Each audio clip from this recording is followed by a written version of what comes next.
Ήρθαμε σήμερα να τους ρωτήσουμε, να μας πούν και οι ίδιοι τι ακριβώς συμβαίνει. Θα μιλήσει ένας από τους ανθρώπους εδώ πέρα που έχουν καταρτιστεί, ο Χρήστος ο Γεραλής. Καλά το λέω Χρήστο. Χρήστο, οι πρώτες πληροφορίες που έχω και οι πρώτες καταγγελίες είναι ότι έχετε μείνει καταρχάς 6 μήνες σχεδόν απλήρωτοι.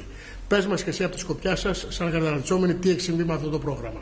Τι έχει συμβεί με αυτό το πρόγραμμα, ότι μας κοροϊδεύουν από την αρχή του προγράμματος της Ηράκλειας Σύμπραξης. Ενώ ήταν να πληρωθούμε ήδη από το Σεπτέμβριο, έχουμε φτάσει στο Φεβρουάριο και ακόμα μας κοροϊδεύουν. Μας πηγαίνουν από Δευτέρα σε Δευτέρα, λεφτά δεν έχουμε δει ακόμα. Έχουν πληρώσει μόνο ελάχιστα άτομα κατ' εξαίρεση. Δεν ξέρουμε με τι κριτήρια επέλεξαν αυτά τα άτομα και τα πλήρωσαν, ενώ μας έχουν αφήσει απλήρωτους. Τι άλλο. Έναντι, ναι, και αυτό, όχι όλα τα χρήματα. Αυτούς τους ανθρώπους που δεν ξέρουμε γιατί τους επέλεξαν, έτσι. Το ζητούμενο είναι ότι πρέπει να εξοφληθούν όλοι. Το θέμα είναι ότι ο συντονιστής της Ηράκλειας Σύμπραξης, ο κύριος Ραψωματιώτης, ενώ έχει πάρει χρήματα της πρώτης δόσης, έδωσε παραπάνω χρήματα στην κυρία Γιαννέλου με σκοπό να μας πληρώσει. Παρ' όλα αυτά αυτή δεν το έκανε. Ο κύριος Ραψωματιώτης αυτό ισχυρίζεται ότι έδωσε. Μας έδειξε φωτοτυπίες των επιταγών και όλα τα χρήματα, ότι έχει όντως πάρει τα χρήματα. Μας έδειξε αποδείξεις και φωτοτυπίες των επιταγών. Έχει πάρει πολλά παραπάνω χρήματα από όσα έπρεπε να πάρει, ακριβώς γιατί έπρεπε να μας πληρώσει. Δεν μας έχει πληρώσει όμως ακόμα. Χρήστο, αν δεν κάνω λάθος, έχει έρθει ένα χαρτάκι. Ναι. Να μιλάμε έτσι.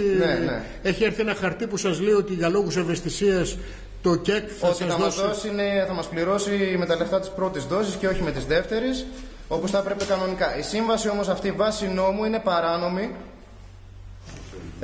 Το ΚΕΚ υποχρεούται να μας πληρώσει από τη στιγμή που θα έχει στα χέρια του χρήματα, άσχετα είναι από πρώτη ή από δεύτερη δόση. Ένας συνάδελφός εδώ μου δείχνει και το χαρτί εδώ πέρα, έχουμε μπροστά μας το χαρτί που λέει για τους λόγους ευαισθησίας. Λέει ότι για λόγους ευαισθησίας ότι θα μας πληρώσει έστω, λέει, με τα λεφτά της πρώτης δόσης ή έστω τα μισά χρήματα. Δεν γράφει όμως, γράφει κάποια ημερομηνία συγκεκριμένα. Όχι, δεν λέει απολύτως τίποτα και εδώ και 2,5 μήνες μας κορεδεύουν και μας πάνε από Δευτέρα σε Δευτέρα.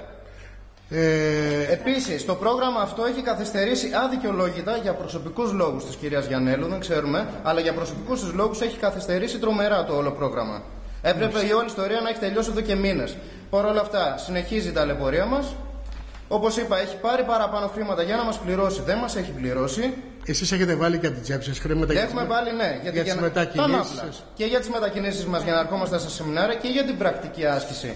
Βάλαμε από την τσέπη μας για τις βενζίνες και μάλιστα η πρακτική δεν έγινε όπως όριζε το πρόγραμμα επάνω στην κομποστοποίηση, αλλά μας έβαζαν να καθαρίζουμε νεκροταφεία και δρόμους και γέφυρες. Και για να ολοκληρωθεί το πρόγραμμα, αν δεν κάνω λάθος, πρέπει να γίνει κάποια κοινωνική εταιρεία από εσάς τους καταρτιζόμενους. Για να ολοκληρωθεί το πρόγραμμα, ναι, αλλά αυτό δεν έχει να κάνει με τα χρήματα. Τα χρήματα πρέπει να δοθούν. Τα χρήματα πρέπει να δοθούν. Ακόμη και βάσει τη σύμβαση που έχουμε υπογράψει, εμείς οφείλουν να μας δώσουν τα χρήματα. Το αν θα συσταθούν κοινωνικές επιχειρήσεις στη συνέχεια και αν θα πάρουν αυτοί τα τελευταία λεφτά, αυτό είναι άλλη ιστορία. Είναι ξεχωριστό διαφορετικό. Μιχάλη, νομίζω κάτι θέλεις να πεις και εσύ. Ναι, ήθελα να πω ότι. Σας βλέπω καταρχάς όλους εδώ αναστατωμένους, έτσι και είσαστε από ό,τι μου είπατε. Να μείνετε εδώ πέρα συνέχεια με στο ΚΕΚ αν δεν πάρετε τα χρήματά σας. Ακριβώς, δεν έχουμε πάρει ευρώ, δεν έχουμε πάρει λεφτά καθόλου. Κάποιοι πληρωθήκανε. Κατ' εξαίρεση πληρωθήκανε κάποιοι, άγνωστο το γιατί και πώς επιλεχθήκαν αυτοί να πληρωθούν. Το πρόγραμμα δεν έχει υλοποιηθεί σε καμία περίπτωση. Με αγροτικό πήγαμε στη Μάγκα, στην Καρότσα και μάλιστα το Δήμος Βέλου Βόχας δεν είχε καν γνώση ότι ο κ. Ραψωματιώτης υλοποιεί ένα πρόγραμμα το οποίο θα τρέξει μαζί τους παράλληλα και ότι ο Δήμος ήταν υποχρεωμένος να μας κάνει εμάς την εκπαίδευση στην υποτιθέμενη βιοκαλλιέργεια και όλο αυτό το πράγμα που έγινε, το κομπόστ. Γενικώς δεν έχει γίνει τίποτα από ό,τι είναι να γίνει. Πόσα χρήματα είναι να πάρει ο καθένας? Από ό,τι μας έδειξε ο κ. Ραψωματιώτης στο χαρτί είναι να πάρουμε 618 ευρώ.